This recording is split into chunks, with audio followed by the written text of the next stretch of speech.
كان يا مكان في قديم الزمان، كان في واحد الدوار بعيد وسط الجبال والغابات. كان كيعيش واحد الحطاب طيب هو ومراته، عايشين في واحد الكوخ صغير حدا واحد الواد. هاد الحطاب كان عنده 3 البنات، زبيدة وهي البنت الكبيرة اللي كانت ديما مغرورة وعاجبها راسها، كتبغي تكون لابسة مزيان، والحلم ديالها هو تزوج براجل لاباس عليه.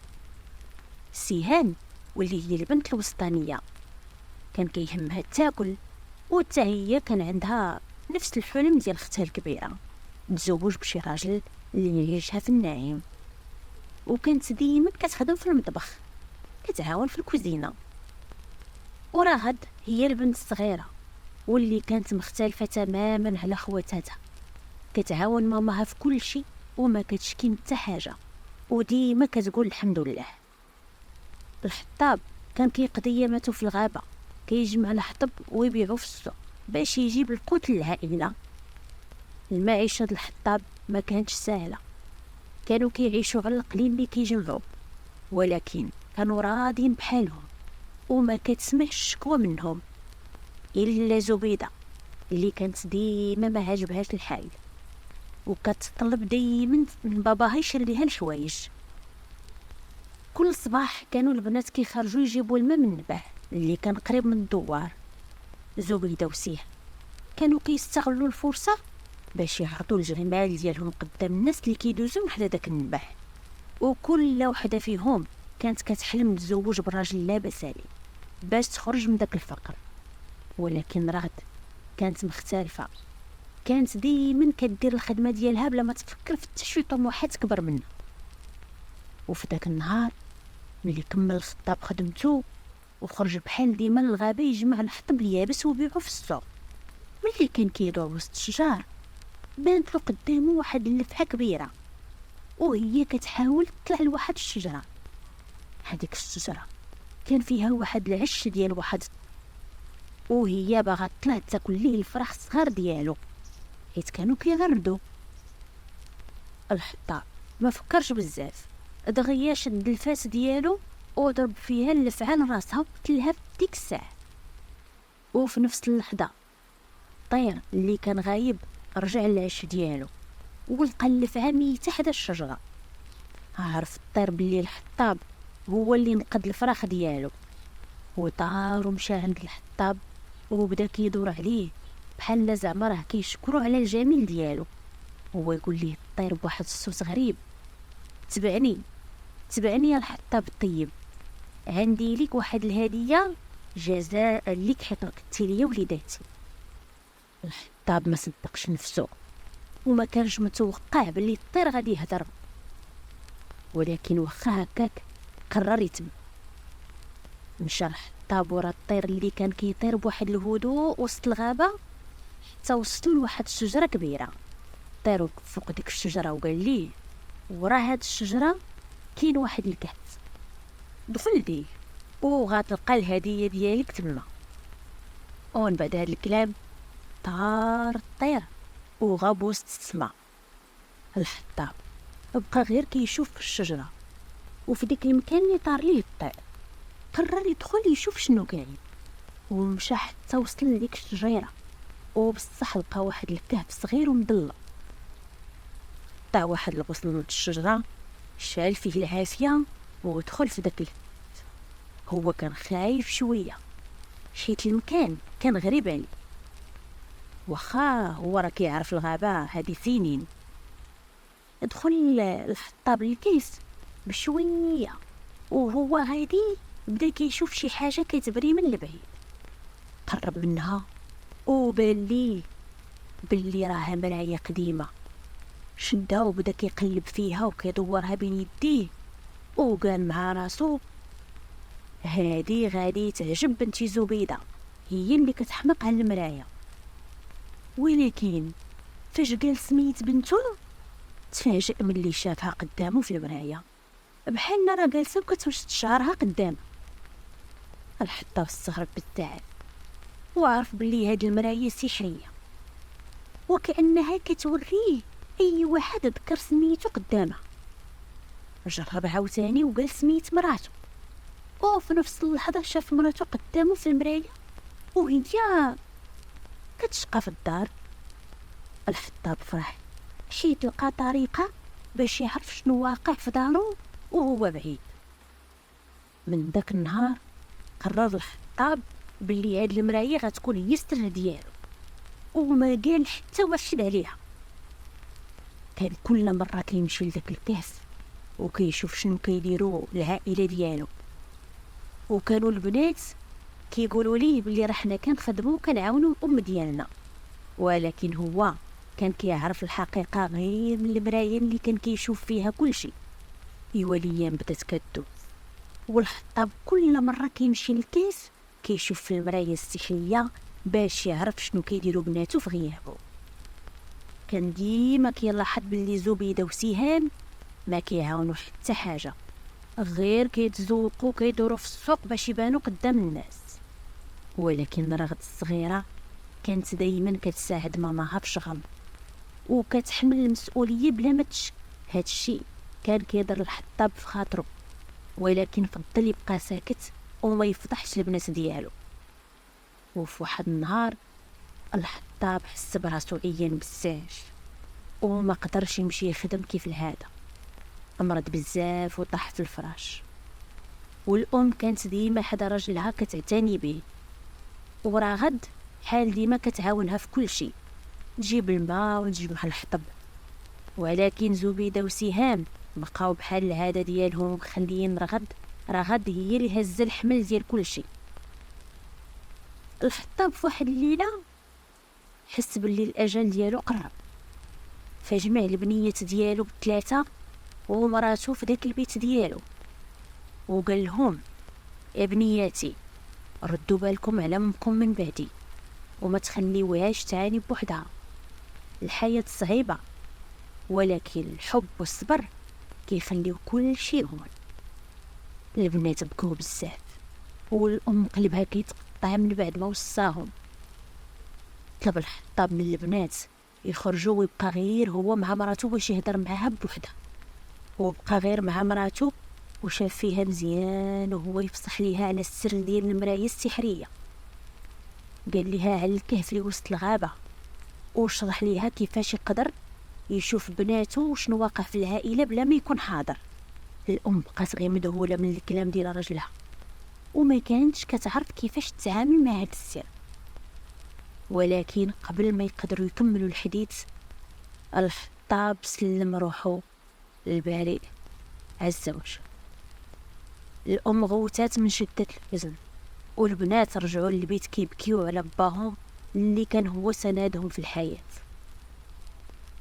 لغد ليه الناس ديال الدوار جاو يعاونوا في الدفن الحطاب وداروا ليه جنازة حيت كان محبوب من الناس كاملين. الام وبناتها كانوا في حالة ديال صدمة كبيرة، خصوصا رغد اللي كانت كتفكر كيفاش غتحمل المسؤولية كاملة من بعد ما توفى الاب ديالها. من بعد ما مات الحطاب العائلة كلها كانت غارقة في الحزن، والام بقات كتفكر في الكلام اللي قال ليها راجلها عند المراية السحرية، ولكن كانت مشغولة بشغل وما لقاتش الوقت باش تمشي للكهف. رغد اللي كانت الصغيرة والمسؤولة الحقيقية في العائلة قررت تعوض باها وبدات كتخرج للغابة باش تجمع الحطب وتبيعو في السوق. واخا بلي الخدمة كانت صعيبة عليها بزاف. اما زبيدة وسهام فبقاو في حالتهم بحال ديما، ما كيتعاونوا حتى بحاجة. زبيدة كانت ديما كتحلم بالزواج من شي راجل اللي يخرجها من الفقر، وكانت كتستغل غير ديك المشي والمجي للنبع باش تعرض الجمال ديالها قدام الناس اللي كيدوجو من حداها. وفي واحد النهار الحلم ديالها ولا حقيقي. فاش وصلت زبيدة لداك النبع هي وقتها سهام، جا عندهم واحد الشاب راكب على واحد الفرس ابيض وكان باين عليه الغنى، باين عليه تاجر لاباس عليه. كان عطشان وطلب منهم الماء، وزبيدة بالغرور ديالها قدمت ليه الماء بالطريقه اللي خلاتو يلاحظ الجمال ديالها. ما مشاش لبزاف د الوقت حتى الشاب عاود رجع كيتودد ليها ووقع في حبها. سولها على حياتها وعلى عائلتها، وزبيدة ما ضيعتش الفرصة وحكات ليه على الفقر اللي كتعاني منه هي وعائلتها.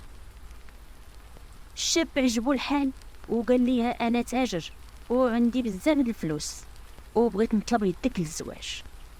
زبيدة بلا ما تردد وبلا ما تفكر وافقات، وكانت فرحانه بزاف حيت اخيرا الحلم ديالها غادي يتحقق. دلاتو على الدار ديالهم ووعدها انه غيجي غيخطبها من الام ديالها. في الليل زبيدة رجعت للدار غاطر بالفرح، والام فرحات حيت حتى هي بنتها غيتحقق الحلم ديالها وتخرج من الفقر. ولكن في الاعماق د قلبها كانت كتفكر في البنت الصغيره رغد اللي كانت كتضحي بشبابها وصحتها باش تهلا في العائله. في اليوم التالي الشاب اللي لاباس عليه جا لدار زبيدة وهو خطبها رسميا. داروا العرس وكل شي داز بسلام، ومشات زبيدة مع راجلها وسكنوا في بلاد بعيدة، وخلات ماماها وختها سهام واختها رغد موراها. الام ودعات بنتها الكبيره والدموع في عينيها، ورغد وسهام كانوا فرحانين لختهم. ولكن الغيره بدات كتسلل قلب سهام اللي كانت كتمنى حتى هي نفس المصير. دازت الايام بعد ما تزوجات زبيدة، وسهام ورغد بقاو مع ماماهم في دارهم المتواضعه. سهام كانت كتعيش في واحد الغيظ وفي واحد الحسد هزاه في قلبها، كتفكر غير كيفاش حتى هي تخرج من الفقر وتعيش حياة الراحة وتولي لاباس عليها بحال. في المغرب الصباح خرجت سهام بوحدها عن باه باش حتى هي تجيب الماء، وكانت كتمنى في سرها تلقى شي نصيب بحال ديال زبيدة. وبصح النيت حظها جا في هاد النهار، وصلت للنبح واذا بواحد الشاب جميل الوجه وسيم دايز من تما طلب يشرب الماء من سهام حيت كان عطشان. سهام عطاتو الماء وهي كتحني راسها من شدة الخجل. الشاب عجبو الحال وبدا كيتكلم معاها، توقع في حب. من بعد ما شرب الماء سولها على حياتها وعلى ظروفها، وسهام حكات ليه على الفقر ديالهم وكيفاش كيعيشوا بصعوبة من بعد ما توفى الاب ديالها. الشاب جاوبها بسرعة وقال ليها انا بغيت نتزوج بك وغدا نجي نخطبك من الام ديالي. سهام ما صدقاتش انها اخيرا غيتحقق حلمها بحال اختها زبيدة. رجعت سهام للدار وهي كتجري بالفرح، عاودت للام ديالها على الشاب اللي طلب يديها، والام فرحات لبنتها. بقات كتقول مع راسها الحمد لله بناتي كيتزوجوا برجال ميسورين وحلمهم بدا كيتحقق.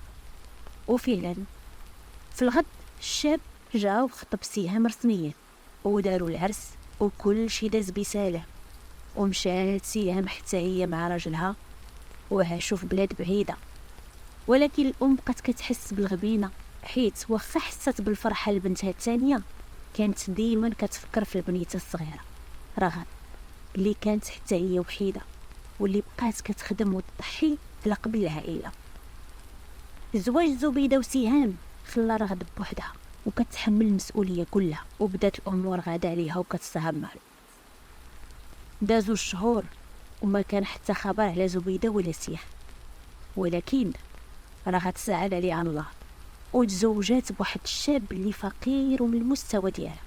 الام بدات كتشك في مصير البنات اللي تقطع اخبارهم، وبدات كتقول بنياتي عايشين في سلام، ولكن تمنيت كنت نسمع ليهم غير شي خبار. ولكن الام ديما في قلبها كانت كتحس بثقل كبير حيت بنياتها ما كانوش كيسولوا فيها. الشهور كيدوزوا وكل نهار كتقول راه بنياتي اليوم يتفكروني غدا غيتفكروا. الخدمه بدات كتزيد على الام وعلى رغد نهار بلا نهار. وخا هكاك رغد واخا تزوجات وسهل عليها الله مع شاب بحالها بحالو، كانت دايما عايشه حدا امها وكتعاونها تجمع الحطب وتعاونها في الخدمه ديال الدار، ودايما كتحس بالفرحه حيت ما كتخليش امها تشكي ودايما في جنب ماماها. واحد النهار الام كانت جالسه قدام الكوخ وكتفكر في الهضره اللي كان قال ليها الحطاب الله يرحمه على المرايه السحريه. قررت اخيرا تمشي لذاك الكهف وتشوف شنو واقع مع بناتها. طا اخبارهم ووقتها عرف عليهم والو. مشات للغابه وخدات معاها عصاها والكلب الصغير ديالها باش يحرس. ومن بعد ما قطعت الغابه وصلت الشجره اللي قال ليها عليها راجلها، شعلت شميها ودخلت لذاك الكهف. لقات المرايه فوق واحد الحجره بحال كيف خلاها الحطاب، شداتها بيديها، قررت ترجع للدار تشوف شنو واقع مع بناتها. فاش رجعت للدار جلست الام على الكرسي ديالها وبدات كتشوف في المرايه. اول حاجه دارتها هي انها نادت بسميت زبيده. المرايه بدات كتحرك كيف المواج حتى شافت فيها وجه زبيده قدامها. الام كانت فرحانه حيت اخيرا شاف بنتها الكبيره، ولكن الفرحه ديالها ما طولاتش. شافت بنتها جالسه في دار كبيره وسط الذهب كتمشط شعرها وكتضحك. ودخل عندها راجلها وقال ليها: زبيده، واش كدوزي نهارك هكا قدام المرايه كتمشطي وتلبسي وتزيني وما كتهتمي حتى بحاجه في الدار؟ جاوبته زبيده ببروده وقالت لي: عندي الخدم اللي كيديروا كل شيء، ما عنديش علاش نعيي راسي. سولها راجلها: واش ما توحشتيش ماماك؟ مده هادي ما شفتيها. جاوبته زبيده بلا ما تعطي الامر اهتمام وقالت لي: ما بغيتش نرجع للفقر وما بغيتش نتفكر الماضي. فاش سمعت الام ديالها هذا الكلام قلبها تقطع وما صدقاتش باللي بنتها اللي كانت تتحلم بالخير ولات انانيه ومغروره. حطت المرايه وحست براسها بحال صافي القوه ديالها ما بقاتش عندها. تصدمات وما بغاتش تصدق باللي فعلا بنتها زبيده كتقول هذا الكلام. من بعد قررت تشوف حتى سيهم شنو واقع معاها. دارت المرايه قدامها وذكرات اسم سيهم، والمرايه تحركت وشافت سيهام جالسه وسط دار كبيره وداير بها الفراش والاثاث الفخم، ولكن كانت وحيده ووجهها ما كيدلش على الخير. كانت كتحس باللي وجهها كله عامر بالحزن. دخل عندها راجلها وسولها: علاش سيهم كتحسي بالملل؟ جاوبته وقالت ليه: حتى حاجه ما عندي ما ندير وكنحس بالوحدانيه. قال ليها: ولا كتحسي بالوحدانيه يلا هي تزوري الام ديالك غتكوني توحشتيها. ولكن سيهم قالت ليه بنفس الطريقه باش جاوبت زبيده راجلها. قالت له: ما بغيتش نرجع نتفكر الفقر، انا مرتاحه هكا. هنا الام عرفت باللي المرايه ما كانتش كذابه وباللي بنتها زبيده وسيهام فعلا ولاو انانيات ونساو عائلتهم والام ديالهم واختهم. الام نزلات المرايه ودموع الحزن في عينيها وحست بوحده كبيره في دارها، وبقات كتقول مع راسها: عندي امل في رغد عمرها ما غتخيب دمي. من بعد الايام اللي دازو شافت الحقيقه على زبيده وسيهام في المرايه السحريه. قلبها تقطع من الحزن وكانت خايفه بزاف تشوف شنو واقع مع بنتها الصغيره رغد. ولكن في الاخير قررت تجمع شجاعتها وجلسات وحطت المرايه قدامها وذكرت سميه بنتها رغد اللي كانت عايشه حتى هي قريبه ليها في واحد الدوار.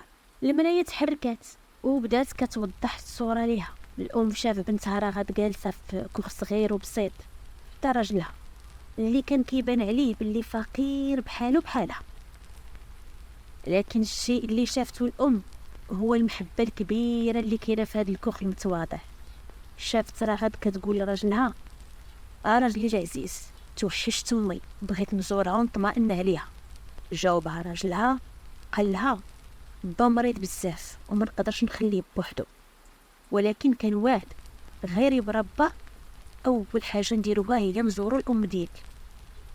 فاش سمعت الام هاد الكلام عينيها دمعوا بالفرحه، بكات من السعاده وقالت: رغد يا بنيتي الحنينه، انتي اللي كتستاهلي كل خير. الام حست بالراحه ونزلت المرايه وهي مبتسمه وقررت هي باللي غتمشي بنفسها تزور رغد باش تطمئن عليها وتوريها شحال كتقدرها وكتبغي. لغد في الصباح الام شدات العصا ديالها والكلب الصغير ومشات للدار عند رغد. مشات ساعات طويله وسط الغابه، وفي الاخير وصلت ودقت الباب. فتحات ليها رغد وملي شافتها ما صدقتش وبقات كتبكي بالفرحة وكتعنقها وكتقول لها توحشتك الأم ديالي، توحشتك، هذه مدة ما شفتكش، وكنت أول حاجة غنديرها من يبرى الأب ديال راجلي هي غنجي نشوف. الأم ما صدقاتش وفرحات وأنقات بنتها وعرفات بلي هذه هي البنيته الصغيرة اللي لقات بها الخير والحنان. راجل راغد اللي سميتو فرحات جا حتى هو مرحب بالأم ديالها بحرارة وباس ليها يديلها وقال ليها مرحبا بك في دارنا المتواضعة اللي واخا بسيطة عامرة بالمحبة. الأم دخلت لداك أخت صغير وشافت البساطة ديالو، ولكن شافت المحبة الكبيرة اللي كاينة فيه واللي كتعوض كل شيء. من بعد ما جلست الأم معاهم بقات ساعات وهي كتهضر مع بنتها الحبيبة، وكان لقاء عامر بالود وحار. والأم شافت بلي راغد رغم الظروف الصعبة كانت كتعيش حياة هانية بخلاف زبيدة وسهام اللي عايشين في الغنى ولكن ما عارفينش طعم السعادة. فاش الأم بغات ترجع للدار قلبها كان مطمئن، ولكن راغد وراجلها فرحات وعدوها أنهم غيرجعوا يسكنوا معاها في الدار من بعد ما توفى الأب ديال فرحات اللي حتى هو كان مريض ومات وخلاهم بوحدهم. فعلا في الأيام اللي جات من بعد جا فرحات وراغد وسكنوا مع الأم ديالها وأولوها في كل شيء، كانوا كيقوموا بها بواحد الطريقة اللي عمرها ما شفت بحالها من قبل. وفي الآخر قالت مع راسها فعلا راغد وراجلها يستاهلوا كنوز الدنيا. والحقيقة اللي ما كان كيعرفها حتى واحد أنه في جنب ديك المراية في الكاس كان كنز كبير وحتى واحد ما كان كيعرف عليه. وقالت مع راسها باللي الكنز اللي في الكاس راغد وراجلها هما اللي يستاهلوا، حيت هما اللي كانوا أوفياء وعاشوا معها في خير وسعادة. أما زبيدة وسهام من بعد ما فقدوا كل شيء في حياتهم جاو عند امهم نادمين وكيطلبوا السماح. الأم قلبها الكبير سامحاتهم، ولكن عرفت بلي السعادة الحقيقية ما كتجيش من الغنى المادي ولكن من القلوب اللي عامرة بالمحبة والإخلاص. وهكا دازت ليام والأم عاشت في السلام ووئام مع بنتها راغد وراجلها، والكنز ديالهم الكبير اللي خرجوا منه بالدنيا هو الحب اللي كان كيجمعهم. وهكذا مشات حكايتي من الواد لواد وبقيت انا مع الناس الجوال. وما تنساوش ديروا لي ابوني اذا كنتو كترحبوا بهذه القصص بحال هكا. كنتمنىكم ديروا ابوني وتفعلوا زر الجرس باش توصلوا دائما بكل القصص الجديده ان شاء الله.